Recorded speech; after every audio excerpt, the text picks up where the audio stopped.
Hello, my name is Sharonda. I am the owner of Nutrient Shop. Welcome to my channel. Please like and subscribe to my channel to get the latest and the greatest of what's going on with Nutrient Shop and other videos on how to use our products. Today, I will be showing you how to make the perfect sea moss gel each and every time. If you're interested in purchasing some of our raw sea moss, please click on the link below. We have 3 different types of sea moss to choose from: St. Lucia Gold, Chondrus Crispus, and the purple sea moss. Today I will be using the St. Lucia's Gold sea moss. This is my favorite type of sea moss that I like to use. This type of sea moss is great for gut health and great multivitamin. So without further ado, let's get started. First, you want to start by measuring your sea moss.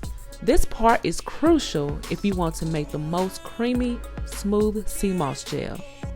To make 1 jar, you need to measure between 1.5 to 2 ounces of sea moss. This depends on how thick or how thin you would like to make your gel. I'm going to measure out 2 ounces. Then you want to wash your sea moss for 1 or 2 minutes to remove all the salt and debris. I use a strainer to make sure I don't lose any of the sea moss while I'm washing it. Next, place your sea moss in a large bowl or container.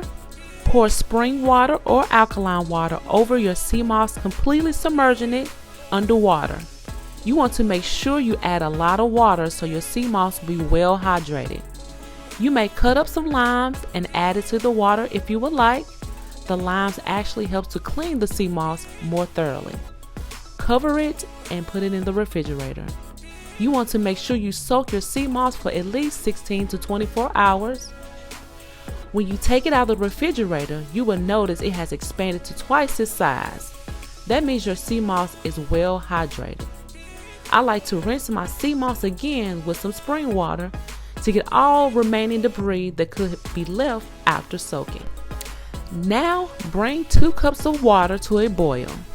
Then allow it to cool for 3 minutes. Add your wet sea moss to the warm water and let it cool off for 2 hours. Once you come back, you will notice your sea moss already started to break down into a gel. You want to pour all of your sea moss and water into the blender.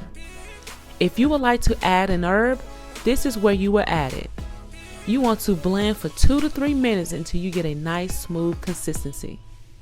If your sea moss is too thick, slowly add more water. I usually do a cup at a time. If it's too thin, add more sea moss. Once you have the consistency that you like, then pour it into a jar. Close the lid and put it in the refrigerator to cool. It will firm up and gel within 2 to 3 hours. There you have it, perfect sea moss gel. Don't forget to like and subscribe to my channel. If you have any questions, leave them in the comments below. Until we meet again, my good people, be blessed.